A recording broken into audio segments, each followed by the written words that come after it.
semuanya, Assalamualaikum warahmatullahi wabarakatuh.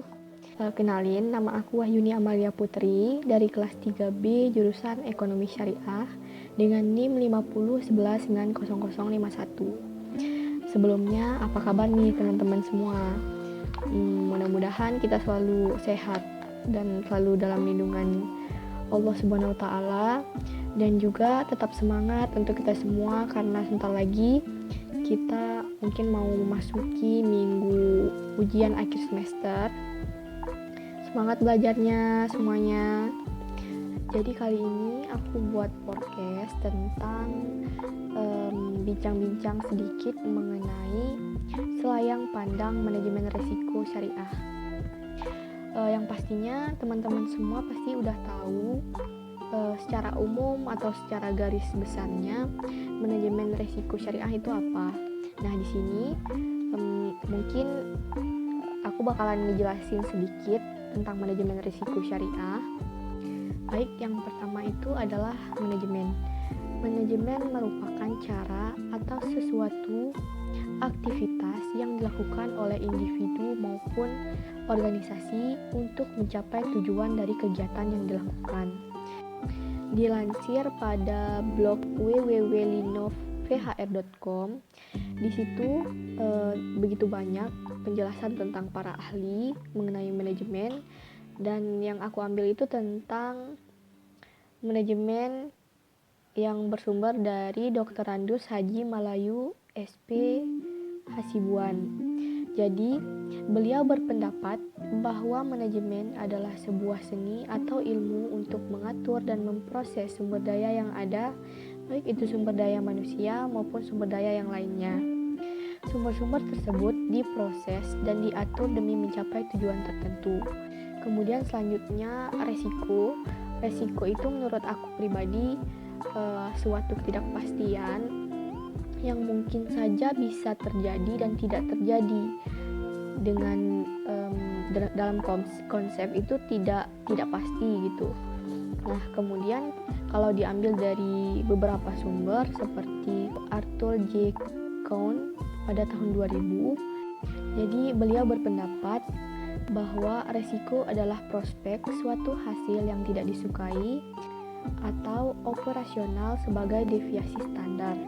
Nah, sedangkan menurut Hanafi pada tahun 2006, ia berpendapat bahwa risiko merupakan besarnya penyimpangan antara tingkat pengembalian yang diharapkan atau expected return atau disingkat dengan ER dengan tingkat pengembalian aktual atau actual return. Dilansir dari ejournal.uajy.ac.id. Kemudian syariah. Kalau menurut aku pribadi, syariah itu adalah seperti ketentuan atau hukum yang berisi seluruh aturan yang dijadikan acuan oleh umat manusia. Jadi segala kegiatan yang dilakukan harus berpedoman atau beracuan pada syariah atau ketentuan agama. Sedangkan menurut Imam Abu Muhammad Ali bin Hazim dalam kitab Al-Hikam fil Usul Ahkam mengatakan syariah secara istilah dapat diartikan sebagai suatu aturan yang bisa jadi mengatur hubungan manusia dengan manusia. Kemudian menurutnya syariah adalah jika terdapat teks yang tidak multitafsir dari Al-Quran, hadis, takrir Nabi Muhammad SAW, serta para sahabat, tabi'in, tabi'i, ataupun konsus ulama. Artinya syariah dapat bersumber dari hal-hal tersebut yang dapat diaplikasikan secara langsung. Semisalnya perintah sholat, ibadah, dan akhlak. Manajemen dalam Islam. Ajaran Islam terdiri dari dua kaidah, ada kaidah ibadah, ada kaidah muamalah. Dalam hal ibadah, jangan kerjakan kecuali ada perintah. Sementara dalam hal muamalah, kaidah dasarnya adalah halal dan diperbolehkan kecuali jika ada dalil yang melarangnya. Hukum asal penetapan syarat dalam muamalah adalah halal, diperbolehkan kecuali ada dalil yang melarangnya.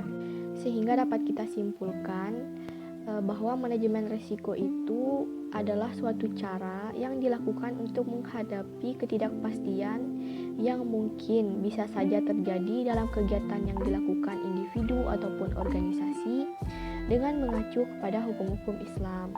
Sekian penjelasan yang sudah aku paparkan. Semoga bermanfaat untuk teman-teman semua. Saya akhiri dengan wabillahi taufiq wal hidayah. Wassalamualaikum warahmatullahi wabarakatuh.